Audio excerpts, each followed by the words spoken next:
closer to the original performance. All the animators went and studied those videos and got it closer to what you did on set than we could have achieved before. And that's just like one of the things we could talk about, like this brand new AI, like all the combat is redone.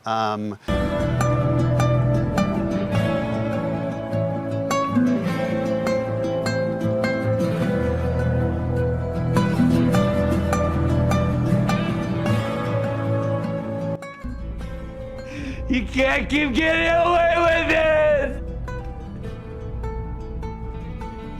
You can't keep getting away with it!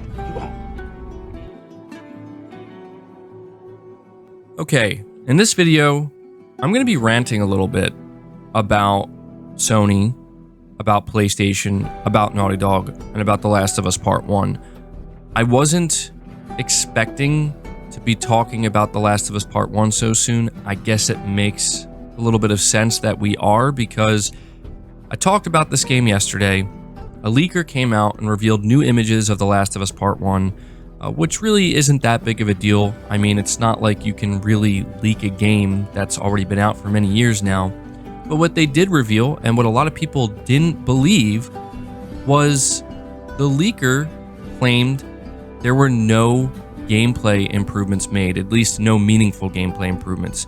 Not the type of improvements that people are absolutely expecting and anticipating for a $70 remake of a game that was already remastered for the PS4. And what happened is a lot of people pushed back against that.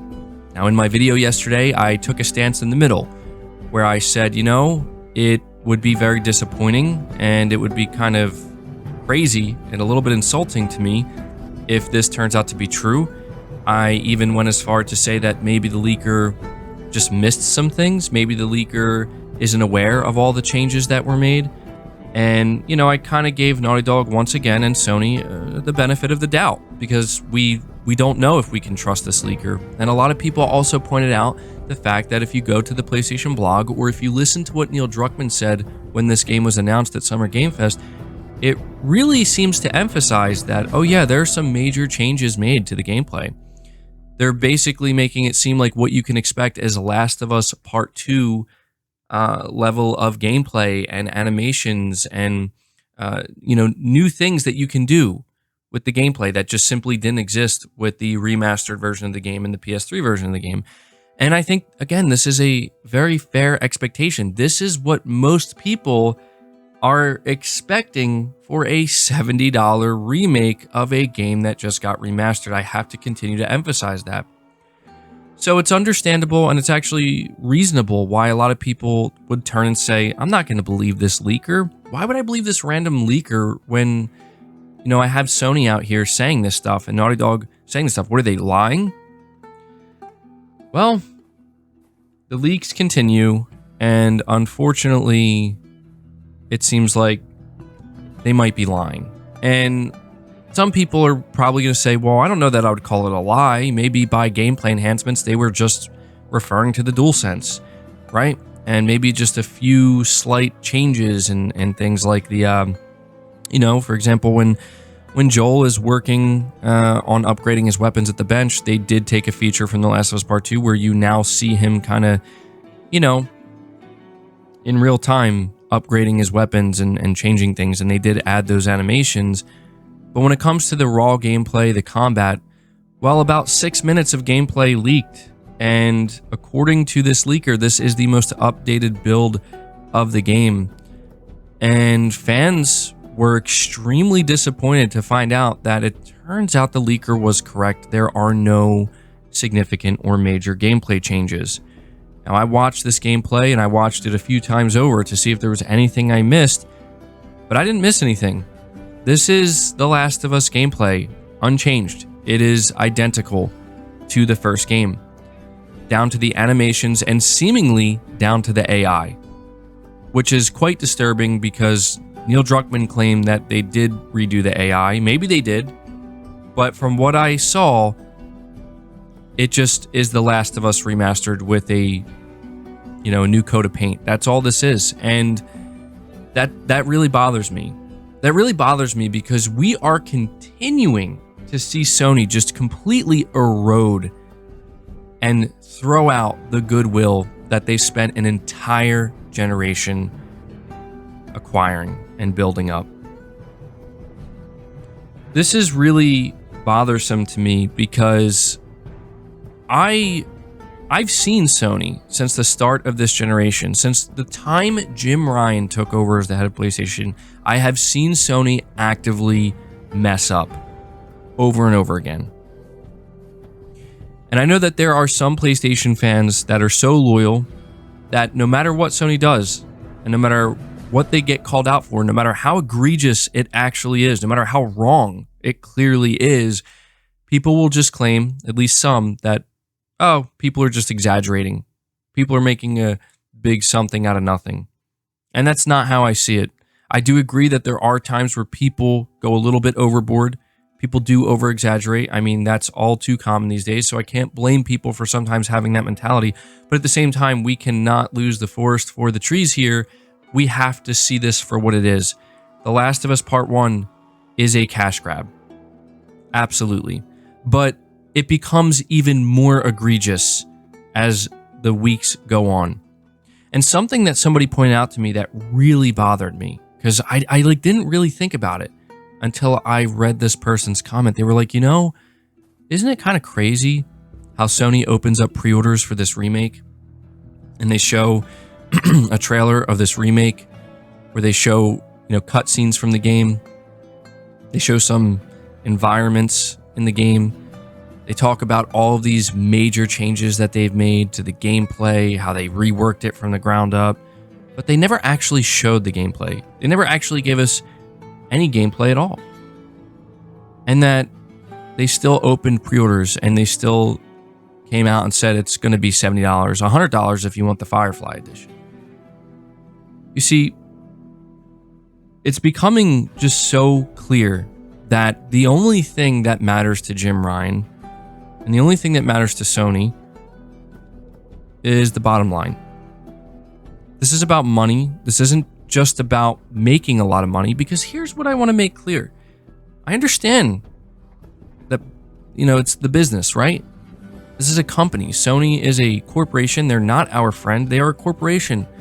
And their only goal is to make money, hopefully as much as they can. But you see, where things become particularly egregious is when you begin to realize, and the reality settles in, that they're going to do everything they can to not just make a lot of money, but to make all the money, to maximize their profits down to every last dollar. And if that means that they have to slowly but surely dismantle and destroy the goodwill that they've spent an entire generation, that the previous leadership spent an entire generation building up, then they'll do it. And they've been doing it, guys. They've been doing it. Remember with GT7 and the microtransactions and how it became abundantly clear at the launch that they were just looking to, again, maximize, just squeezing every last dollar out of the player base. And then they had to quickly reverse course. Remember when we found out that they were going to charge $10 to upgrade from the PS4 version to the PS5 version of Horizon Forbidden West, even though about 9 months prior, Jim Ryan said that the upgrade would be free, and they had to reverse course on that? And then we see things like this. And, the one thing I said when this game was first announced, and I really did mean this, I guess a part of me just wanted to believe that there was more here, right? Like there was more than what meets the eye. I remember when this game was first revealed at Summer Game Fest, I kind of went off on it because I was telling everybody, look, we want to be really careful here with a game like The Last of Us Part 1. Because if we pay $70 for this, if we just accept this, if we just say this is okay and this is good, we have to really think about the message that we're sending Sony. And at that time, again, I kind of was a little bit hesitant, or, maybe I just calmed down a little bit and I said, well, maybe we just need to see the gameplay. And I really thought that in my head. I thought, if they actually made some serious changes to the gameplay and it feels just greatly improved and it really feels like they They really just did rework the gameplay from the ground up. Sure, it's going to be the same game, the same story, but that could be a big difference maker, and maybe that's why they're going to charge $70. And I just kind of held that, in the back of my mind as a possibility, and now it's been confirmed that that's not the case.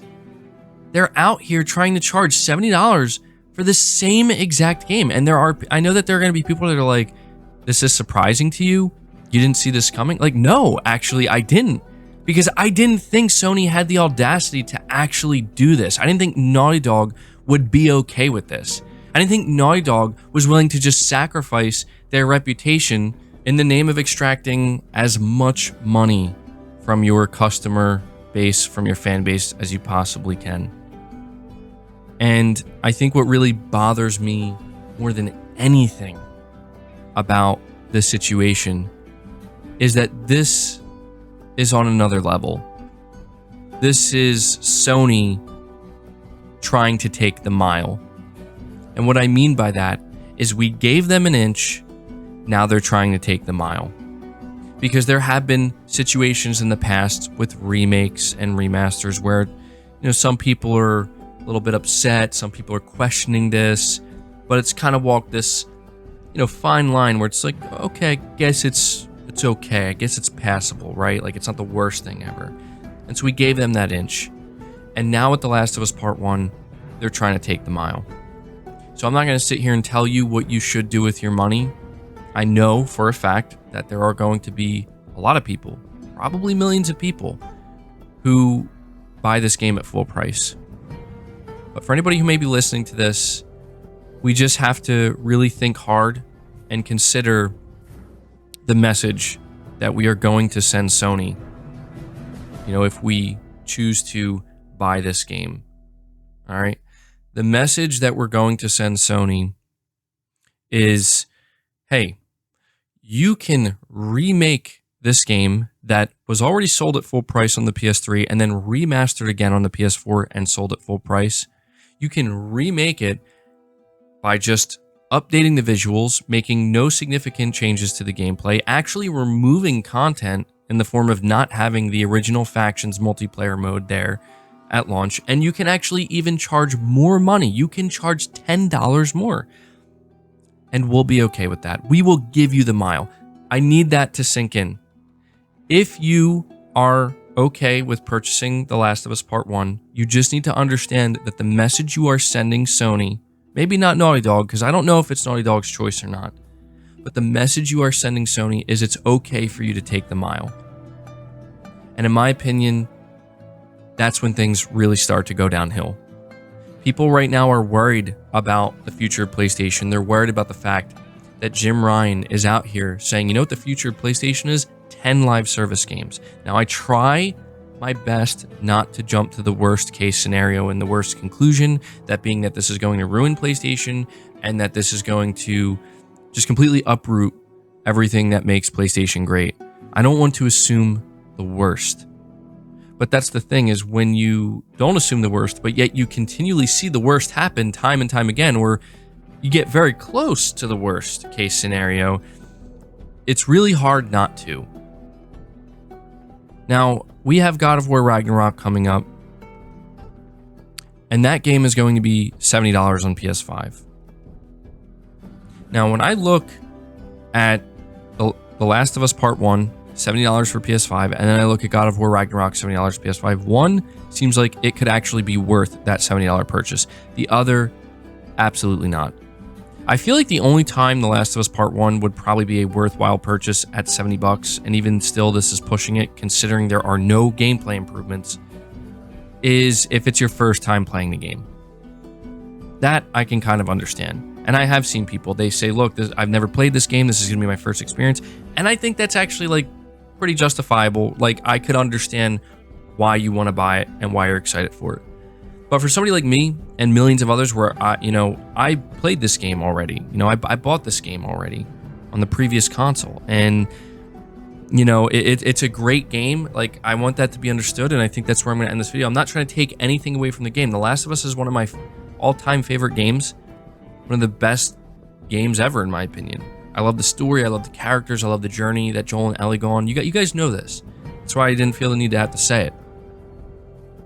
So what I'm saying is not, you know, it has nothing to do with the game's quality itself and the game itself. It has to do with Sony's garbage practices at this point and how they are clearly exploiting the PlayStation fan base. They are clearly exploiting that goodwill that they earned, and they are clearly just destroying it. Slowly but surely, that's what's happening with this new generation, with the Jim Ryan generation of PlayStation. He does not care about the goodwill that they've earned. It's just business, and it's just about maximizing profits. Because I'll tell you right now, here is how Naughty Dog, in my opinion, fixes this problem. Because I want to end the video on this because I'm really starting to get ranty. But what's crazy to me is how easy of a home run this should be, right? This is The Last of Us. This should be an easy home run. And yet Sony found a way to screw it up. Here's the situation. Here's how you fix it, in my opinion. If you come out here and you say, we're going to charge $70 for this remake, even though we know that a lot of people are going to be upset about that because we just sold you this game on the PS4 for $60, you know, a remastered version. The way you justify that $70 is you actually have substantial gameplay changes. You actually show people why the $70 is actually justified, right? They did it with other remakes. I mean, we've seen other successful remakes do this to show you why this is worth it and the changes they made and why, like, how substantial they are, right? But with The Last of Us, we didn't get that. They actively tried to show us as little as they could, right? But still charge $70. Okay, so if you didn't make changes to the gameplay, then what's the solution? I don't know. Maybe just lower the price. Lower the asking price. At the very most, and I think this is still pushing it, $50. On par with something like Spider-Man Miles Morales, but still, this should be a $40 game, in my opinion. I don't see any reason why The Last of Us remake should be more than $40. And again, I know that there are going to be people that are like, dude, who cares? Just a, an extra 20, 30 bucks, whatever. Well, you know what? A lot of people care. You know, a lot of people care. And even people like me, where it's like, yeah, I probably could afford to buy the game, but it's more about the message that I'm sending Sony. Anyway, that's going to do it for this video, guys. I really had to get this out of my system because I saw this gameplay leak and, you know, my heart just kind of sank and I was like, wow, this is actually the direction they're going in. This is what they're trying to pull off, and I kind of couldn't believe it. And so I had to just kind of vent a little bit here and also let you guys know about this. So turns out the leaker was right. And for those who were in the comments saying, oh, am I supposed to believe that Sony and Naughty Dog lied? I don't know what to say at this point. I guess they did. I don't know. So there you go. Leave the video a like if you enjoyed it. Subscribe if you're new. Hit the bell notification icon and feel free to share this video out on top of all that. But until next time, guys, take care.